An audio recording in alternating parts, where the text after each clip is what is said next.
Hey everyone, I am back again with another video. So let's add some new words to your vocabulary and keep flying. Our very first word is pounding, which means to hit or beat repeatedly with a lot of force. अर्थात किसी चीज़ को बार बार बहुत ज़ोर ज़ोर से पीटना. Its synonyms are beat, strike, hit, bang. The sentence formation would be I could feel my heart pounding as I went on stage to collect the prize. अर्थात जब मैं स्टेज पर अपना इनाम लेने के लिए गया तो मुझे मेरे दिल की धड़कन सुनाई दे रही थी.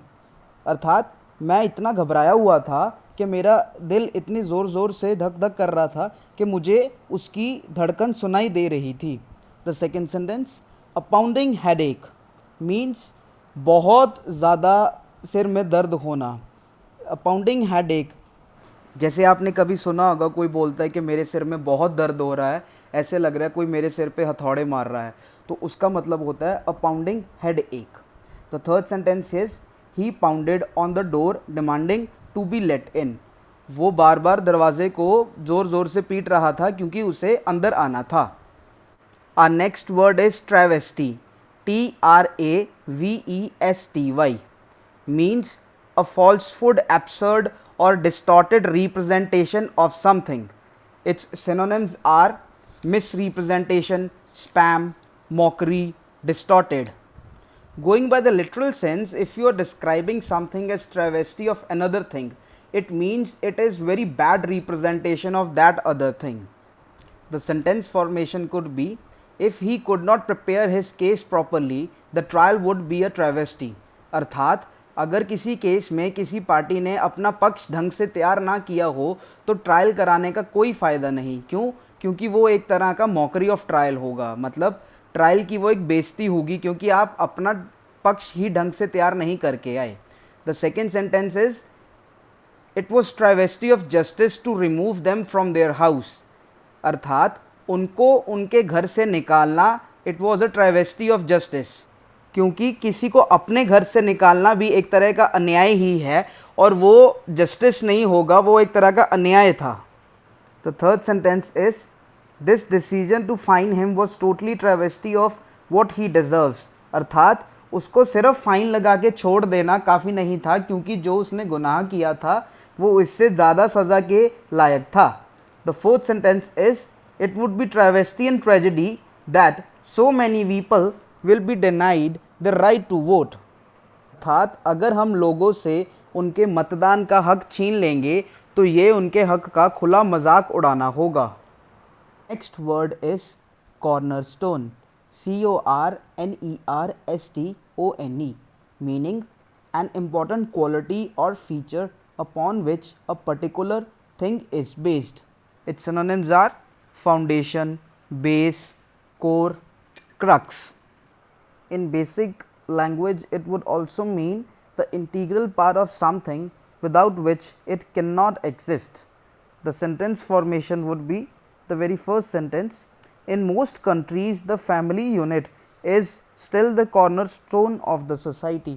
अर्थात जिन देशों में परिवार के लोग आज भी एक साथ रहते हैं उसे समाज का एक बहुत महत्वपूर्ण अंग माना जाता है. Second sentence trust is cornerstone of every relationship. अर्थात हर रिश्ते की नींव विश्वास पर टिकी होती है. The third sentence funds for school system were cornerstone for his budget proposal. अर्थात स्कूल के लिए पैसे निकालना उसके बजट प्रस्ताव का महत्वपूर्ण अंग था. The next word is scrupulous. Scrupulous meaning very careful, thorough, attentive to details. Its synonyms are attentive, diligent, ultra careful. In literal sense, it would mean doing everything correctly and exactly as it should be done so as to leave no room for any mistake. Its sentence formation would be the company's annual report is scrupulously in its detail. अर्थात जो company की annual report है वो इतने ध्यान से बनाई गई है कि उसमें कोई गलती होने की गुंजाइश तक नहीं है. The next sentence the nurse told him to be scrupulous about the keeping the wound clean. अर्थात नर्स ने मरीज को उसके घाव को अच्छे से साफ रखने के लिए कहा। The third sentence is someone who is scrupulous takes great care to do what is fair, honest और मॉरली राइट। अर्थात जो भी एक स्क्रूपुलस आदमी होता है वो हर कार्य को ईमानदारी के साथ अच्छे से करने की कल्पना रखता है। एक स्क्रूपुलस पर्सन कौन होता है? जो हर कार्य सावधानी से करे और गलती की कोई गुंजाइश न छोड़े। Crime can only be fought by scrupulous respect for state of law. अर्थात कानून व्यवस्था को अच्छे से लागू करने से ही हम अपराध को ख़त्म कर सकते हैं।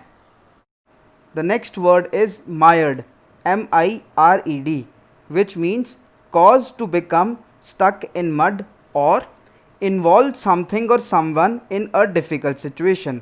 अर्थात किसी मुसीबत में फंस जाना या कभी कोई गड्ढे में फंस जाता है, जैसे कोई भारी वाहन गड्ढे से निकलता हुआ गड्ढे में फंस गया तो उसे कहते हैं मायर्ड इन द मड।